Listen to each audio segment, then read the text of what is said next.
O, eto na, we're back. Nako, bakbakan ito, partner. Oo nga, mainit-init to, partner.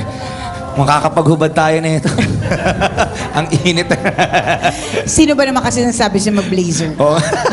Pero mo naka-t-shirt lang, di ba? Pwede naman. O, eto na, mainit-init, pero tama ka. Mainit na usapin. Dapat bang malaman ng magulang ang tungkol sa love life ng kanilang anak na teenager? At okay lang ba sa kanila na sila'y pakialaman o ayaw nilang sila'y pinakikialaman? Corrected by? Nako. Ikaw, partner, ikaw sa'yo, ano? Ako, partner, hanggang ngayon, nag-iisip pa rin ako. Akalain mo may isip ka, partner! Grabe, galing! Ito, partner, may times na gusto kong pakialaman ako ng nanay ko. Anak, tanongin, anak, kailan ka ba magkaka-love life? Pero may times na wali, ayaw mo. Ayaw ko As a rin. teenager, nung teenager ka. Hanggang ngayon. Oh, ewan ko sa'yo, iba ka mag-isip eh, di ba? Huwag na nga ikaw, ito na nga, sila na nga. Sila na lang yung tanongin natin. Sila na nga yung tanongin natin. Again, katulad ng tinanong mo kanina, partner, sino sa inyo merong mga karelasyon? Ay. May jowa. Okay, may jowa na. Ikaw. Yan. May jowa ka na. Gusto mo ba pinakikialaman ka ng nanay at tatay mo? Hindi po. Oh, ayaw. Sige, bukas yan. Hindi po. Ayaw mong pinakikialaman ka ng nanay at tatay mo, bakit? May girlfriend ka. Meron po. Ayaw mo pinapakilamanan kayo Ayaw dalawa. Bakit? Kasi po, iniisip po agad nila na pag meron kang girlfriend, bubuntisin mo agad. Ba't ba ganun yung mga magulang? Oo nga ba? Advance. Kung alam mo kung ako, may anak, di ko sasabihin yung word na buntis. Ano sasabihin mo? Kasi pag i-google niya pa yun, buntis, ano kayo, paano yun? Hindi sabihin talaga yun. Nagulat din eh, no? Kasi Nagulat ako kasi eh. nung panahon natin, parang hindi mo naman sa Alam edad niyo na po, ganito. sorry kwento lang namin, nung panahon namin, palibasa yun yung mga panahon na parang pelikula nila Don Silueta at ni Richard Gomez. Pag naghalikan sila sa TV screen, yung mga nanay namin, huwag naman. So akala namin, mabubuntis ka na sa halik. So, li kami ng paghalikan kasi takot naman buntis, At di ba? saka yung simple- Ngayon, buntis, normal lang. Nakakalo. Parang Ganito na. pasabihin lang na parang okay lang, gano'n. Oh. Dahil syempre hindi Nahilo okay ako, yun sa mga partner. mag-asawa lang yun. Tsaka yung perspektibo natin ng pagkakaroon ng jowa, hindi pong bigyan ka lang ng bulaklak o magbigay ka ng bulaklak. Iba na yung dating, partner. Hanggang doon lang eh. Oo. Hanggang doon lang. Hanggang kilig-kilig lang. Yun yung perspektibo natin na pag nakaramdam ka ng kilig sa jowa mo, yun na yun eh. Pero ngayon, iba. Oo, ba't ganun yung magulang yung mag-isip? Ano sinasabi ng nanay Umiinom ba mo? sila ng Myrtile? Or acetone? Alin doon? Ano sinasabi ng nanay mo? O kaya ng tatay mo? Yun nga, di ba, na Bubuntisin mo agad. Ano Bubuntisin sinasabi? daw po agad. Ano sinasabi mo? Hindi naman po, wala naman po talaga sa utak ng mga bata ngayon yun. Hindi naman po nila gusto gawin yung gawaing Oo mag-asawa. nga. Bakit nila? Di ba? Hindi naman pala naiisip ng mga bata. Nanay nagsasabi, oh. Masyadong advance yung utak ni nanay. Tapos sabi niya, tama naman eh. Porque may girlfriend, bubuntisin agad. Hindi ba pwedeng inspirasyon muna siya? Correct. Para magkaroon ka ng determinasyon. Di Na ba? pumasok araw-araw para Correct. makita din yung... Ma-excite sa school, di ba? Oh, Ano ito, ba? may opinion. Katulad po ng sinabi nyo na madaming pinoproblema yung mga magulang at saka sinabi niya na bubuntisin, kailangan po talaga mangialam yung mga magulang kasi madami ang pinoproblema. Pag dumating na time na nakabuntis ka, mas malaking problema yan. Oh, tama nga naman. Kung baga si nanay, pino-forewarn lang si anak na, anak, hindi mo nga iniisip. Pero hindi natin masasabing pwede mangyari. Correct, di ba? Kasi impluensya ng mga ibang mga kaibigan na okay lang ito, okay yun. Tapos hindi inaasahan. At huwag gagawin ha. Lahat ng mga nakatutok, huwag pong gagawin yung mga buntisan na yan, lalo kung bata pa kayo, pang mag-asawa lang yan. Correct. E paano nga naman kung nangyari na, di ba? Ang dami-dami ng kanilang problema, dadagdagan mo pa ng isa Oo. pang problema. Lagi naman talo yung nanay sa madyong, tapos ano ba, di ba? Poproblemahin niya pa, nakabuntis si anak niya. Oh. Tama nga Kaya naman. kailangan ng guidance. Tama. Nalilito na ako kung anong opinion ko. Pareho Nakakalito, magaganda. di ba? Oo, pareho magaganda yung punto. Ngayon, Kaya ano nga po, gaya nga po ang sinabi sa akin, kaya nga po sinabi ng kapatid ko. Kanino ba talaga? Alin, sino Sabi nagsabi? niya po. Kapatid mo? Sino Opo, kapatid mo? ito po. Magkapatid kayo. Opo. Okay. Sinasabi po niya na, sinasabi doon ng aming magulang. Wait lang. Pro ka? Ano ka? Magkaiba sila ng opinion. Magkaiba kayo ng opinion. Okay, so sinasabi niya po na mabubuntis agad. Okay, pinapano lang po ng aming magulang na baka mangyari yung bagay na yon na dapat na hindi Hindi talaga naman po pwede sa ganun yun mangyari. eh. Nasa Oo nga na. Sino ba nga Sino panganay? Sandali lang. Wait. Sino panganay? Ikaw panganay? Oo nga. Yes, Ay, suggestion. wala ka sa bunso. Wait, Sa mga bata naman po yun kung gagawin nila yung gawain mag-asawa eh. Suggestion. Oo nga naman, oo. Pinapalagan ng ating magulang kung ano dapat mangyari na hindi dapat. Yun lang po. Youters! Kasi pinapalaga lang na yung pangalan natin o apelido na dapat mangyari na hindi dapat po muna. Tsaka hindi po tama na sabihin po ng mga magulang yun sa amin kasi po yung may mga ibang bata na magiging curious po sa mga pinagsasabi, mabuntis-buntis po, That's gano'n. what I'm saying, partner, eh, di Doon po nila ba? magagawa yun. Doon po nila magagawa yun. Kung Kasi- ipupush po Teka, nila wait lang. na... Kasi Wait lang, naisip na wait nila. lang. Okay na siya! Wait lang. Wait. Ba't sinasabi mo na bawal mangialam yung mga magulang? Bakit? May mo pagmamalaki ka na ba? Iniri ka lang niya. Oo nga naman. Iniri ka lang niya. Nanay mo Wala naman kang yun eh. karapatan kasi wala ka pang nararating sa buhay mo. Oh, wala ka pa daw nararating sa buhay. Wala ka ba? Oh. Ayan, may sasabihin siya. Oh, Tutukan na ito ng litid. Nakita ko yung litid na, oh. Galit talaga. Nagbumura yung ugat na dito, partner, eh. Ayan, si Kuya may sasabihin. Oh, ano? Po ako. May mga magulang din po kasi masyadong negative mag-isip sa love life eh. At sa sobrang negative nila mag-isip, masyado sila nagiging strict kaya po hindi po naiwasan na magrebelde po yung mga gaya namin. Oh, pwede. Oo, at totoo yan, ha? Ang bata pwede mag-cause ng rebellion sa bata kapag pinaghihipitan. Oo, kasi masyadong pinipigilan. Ito, gusto kasi na all the mag-love more life. na pinipigilan, mas lalong magtatakas, di ba? Tama. Eh, total, di naman ako pinayagan, di tatakas na lang ako. Oh, ano masasabi mo doon? Ano masasabi mo? Pero mas maganda pa rin po yung aware sila. Oh, tama. Okay yan, awareness lang naman daw eh. Pero sa bagay, awareness eh. O, ano. Hindi, pero po hindi naman po tama na parang panghabang buhay po hawak tayo ng magulang natin, di ba? Yung kailangan po natin, minsan may kalayaan din po tayo bilang Sandali lang, teenager wait po. lang. Kasi ito yung point. Kailangan mo, sasabihin nyo na, masyadong nega yung mga magulang nyo. Bakit? Tignan nyo muna yung mga ginagawa nyo. Mga teenager kayo, pero anong ginagawa nyo? It's all about sex. Teka lang! Tama yun!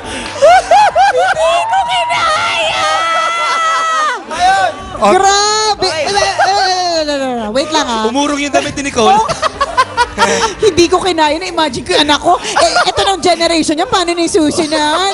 8 months old pa lang yun. Paano bang sinabi na anak ko sa'yo yan? Oo nga. Mami, let's not talk about sex.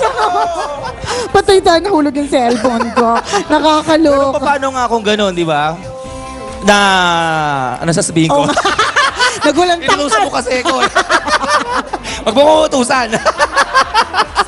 Sabi ko lang, nahulog yung cellphone ko, di mo sinabing pulutin mo. Hindi kaya nag-iisip, kaya naghihigpit ka ng ganun yung mga magulang. Kasi nga, sa ginagawa din ninyo. Yeah. Yun yung gusto niyan sabihin. Hindi sila siguro maghihigpit kung okay naman, di nyo naman napapabayaan yung pag-aaral. Kung wala naman sila nababalita ang mga teenager na nabubuntis. Correct. Alam mo, kasalanan din to ng media eh. Alam mo No. bakit, partner? Hindi, Dami totoo ng ko lagi ko sinisisi. itong Oo. sinasabi, partner eh. Kasi yung mga idol nila na teenagers, naghahalikan, nabuntis. Anong title ng mga pelikula? Batang ama, batang ina, di ba? Ano yung mga toys? Teenage moms, di ba? Correct. Kasalanan to ng media eh. Ay, teka, nasa media pala tayo. Hindi lahat. Hindi po lahat, di ba? Yung iba lang, oh.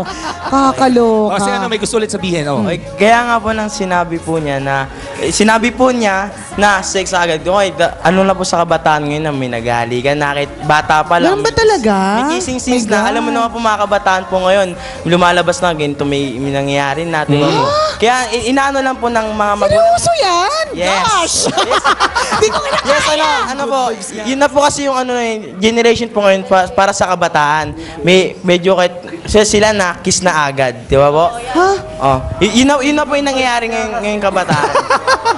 Anak tuloy.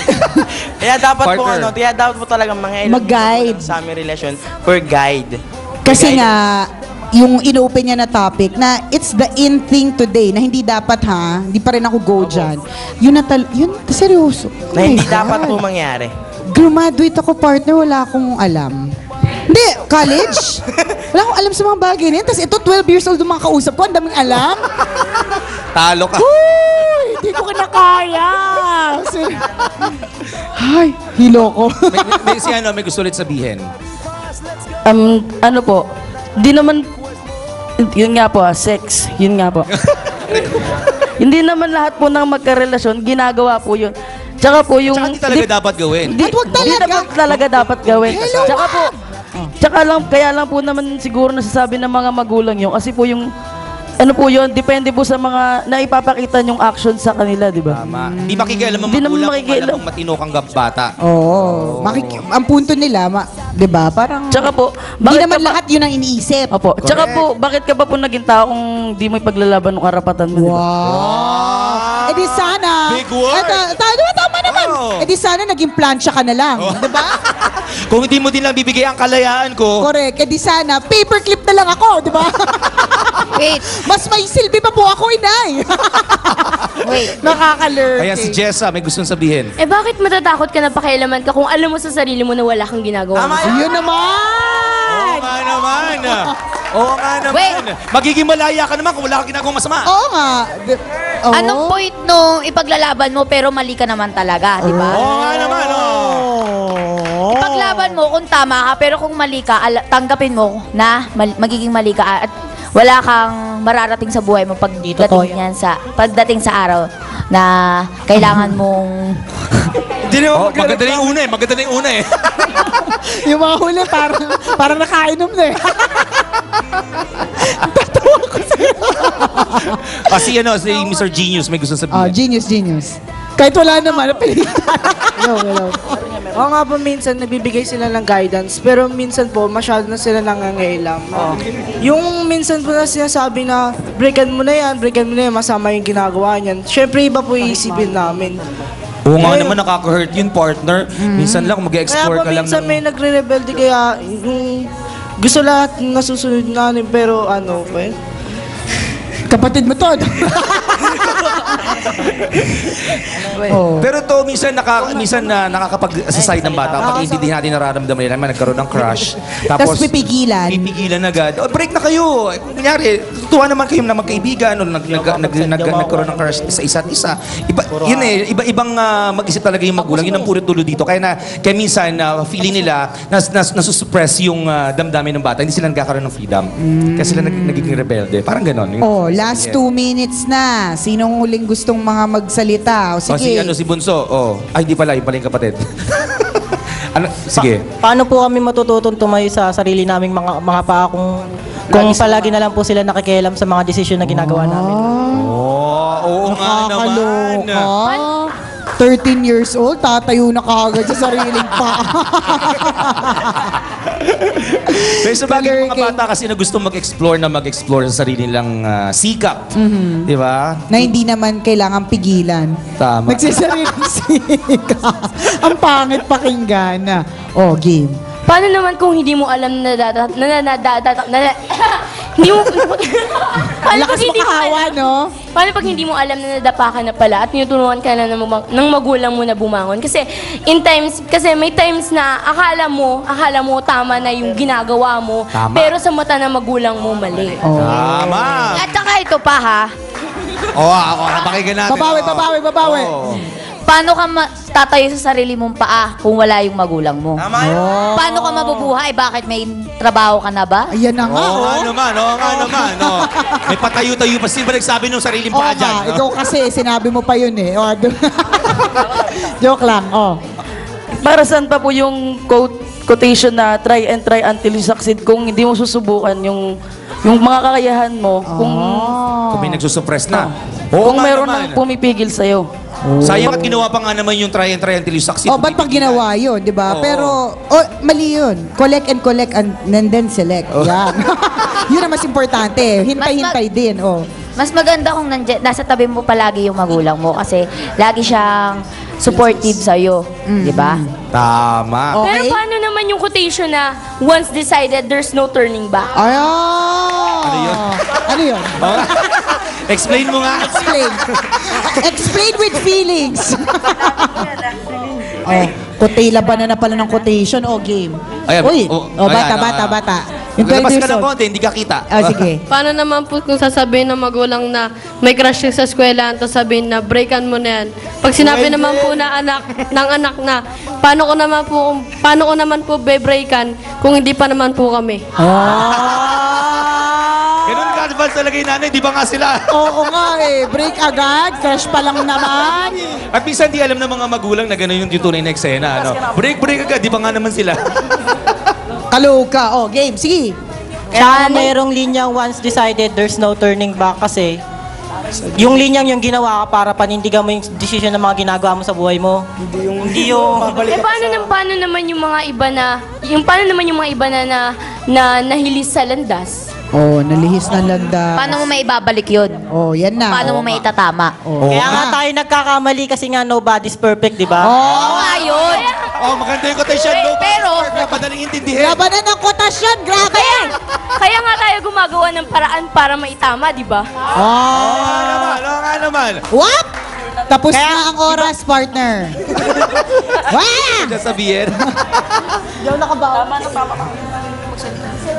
O sige, last. Last. Tag-isa, tsaka ikaw. Okay, ikaw We muna. learn from our mistakes nga, di ba? Oh, learn from our mistakes. Tama. Oh. Oh, ito. Oh, sino yung last? Tsaka naniniwala din po ako at makinig tayo sa magulang natin. Kasi bata pa tayo. At saka gusto lang nila na mapunta tayo sa magandang buhay. Pero dapat intindihin pa rin tayo, Higit di ba? sa lahat, parent knows best. Hindi rin. Hindi. Tsaka iba na po kasi yung generation Hindi naman magre-rebelde yung bata ko. Wala rin naman maling nagawa yung mga magulang nila. So, ganon. So, sinisip pa yung magulang.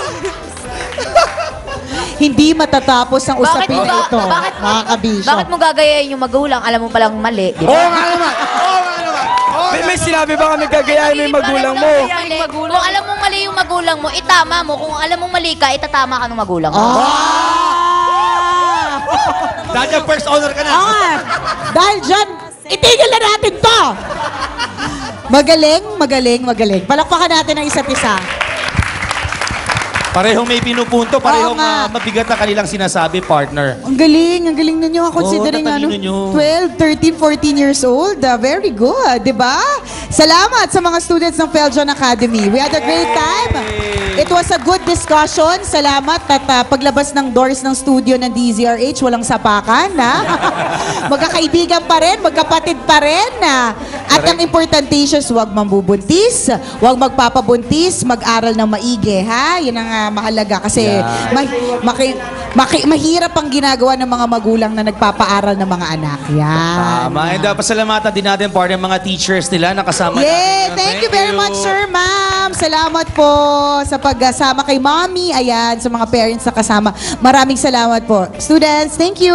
Thank you. po. Thank you po. Good luck sa pag-aaral. Sa pagbabalik po ng tambalan ng isang balasubas. At ng isang balahura dito sa DZRH.